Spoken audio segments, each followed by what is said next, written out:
on Conte's comments. We're joined by Chris Cowlin, who is a YouTuber. And Chris, good to speak to you this morning. How has this gone down with the Spurs fans then? I think some of us are a little bit surprised, but when you think about the January transfer window, we weren't going to do everything in that window. Conte has limitations with this squad, but I think all of us are very surprised. But like Conte said, losing 4 games out of 5 in the Premier League is simply not acceptable. We've been here many times before. I think a lot of opposition fans would think, it's very surprising that how we beat the champions on Saturday, and then 4 days later we travel to Burnley and lose in the manner that we did. It's just simply not good enough. Who do the fans blame for all this? Certainly not Conte. Of course, all of the Tottenham Hotspur fans want Antonio Conte to remain at the club. We're a little bit worried. I'm certainly worried about Conte now leaving. He's been very honest. He's a very honest guy, but he's a born winner. He wants to win things. He wants to be in that position next season to be challenging for the Premier League, and we are a million miles away from that. We're a million miles away from finishing in the top 4 right now. As he said, we need to be focusing on not getting relegated at the moment rather than finishing in the top 4. But the summer is absolutely key for me. I think the board 100% need to back Antonio Conte in the summer if he is still here. But this rebuild process is going to take a very, very long time. As I said, it wasn't all going to be done in the January transfer window. And I just think that this squad is very limited. And Antonio Conte has now realised that. We know how hard he works. We know what a born winner he is. And we know what a world-class manager he is. But he just needs the tools at the club to be able to do the work and the job that he wants to do. Just say, sorry, Joe, this idea of a rebuild that Spurs fans have been talking about this, and Mauricio Pochettino spoke about it, is this idea that this massive rebuild needs to happen at Spurs. Is that not the same at every single club? It just seems it's something that we're only talking about with Spurs. I just think every club's always rebuilding, aren't they, in some ways? Do you know what I'm getting at? Well, I think, Pete, when going back to the transfer window, the summer one in 2019, up to that point, we hadn't spent a penny in 518 days, and we still got into a Champions League final under Pochettino. Since then, yes, we have spent money, but some of the recruitment has been very poor. Look at Ndombele and look at Lo Celso, over £100 million of recruitment there, and both of them now have gone off on loan, and they're not even in the Tottenham Hotspur squad, let alone the starting 11. So a rebuild is needed. A number of players do still need to leave the club in the summer. Conte needs to bring in a number of players in the summer to get this team back to where we want to be. Think about it. A couple of years ago, we were in a Champions League final. Then we went down to the Europa League under Jose Mourinho. Then Europa Conference League this season under Nuno Espirito Santo, and now Antonio Conte. And we're not even in that competition. This club needs to go back in the right direction, and that is very, very important.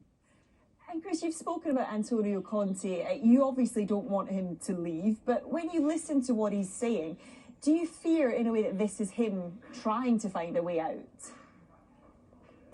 I feel very sorry for him, actually, and I think that a lot of Spurs fans feel very sorry for him because they know that it's not his fault. He has come in and he's clearly said he wants to come into Tottenham and help the club.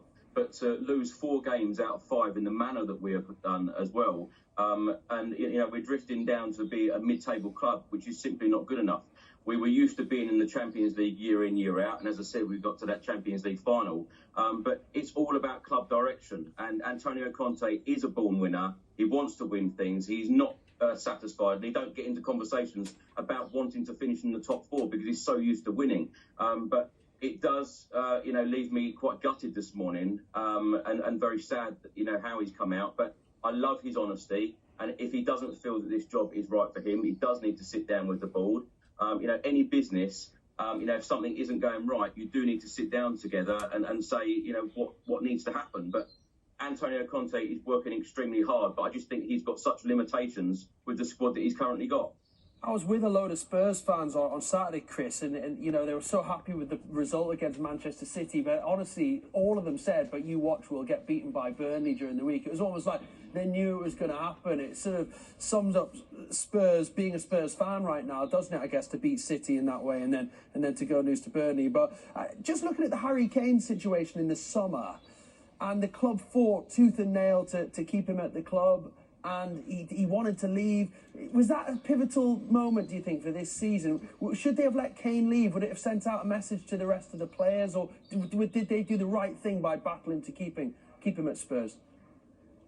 Look, if you want to battle for trophies like we do, you know, our last trophy we won was back in 2008. It's such a long time ago. Harry Kane wants trophies, and I feel that with Antonio Conte coming in, he felt that the club was going in the right direction, and you know, he loves Tottenham Hotspur.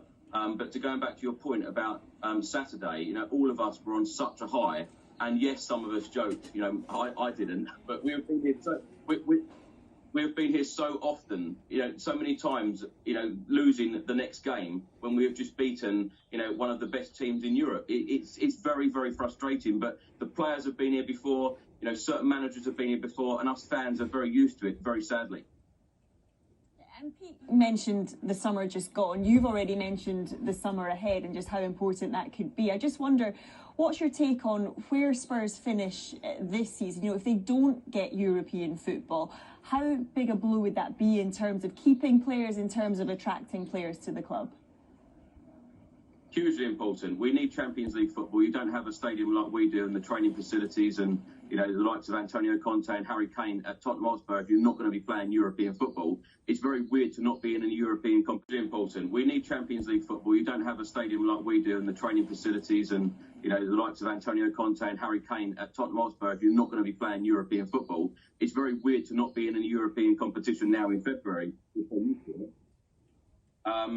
It's very frustrating, but we do need to keep our best players if we're going to challenge for honours, and that seems like a million miles away at the moment. OK, Chris, really good to get your perspective on things this morning. Thank you for joining us. Thanks, Chris.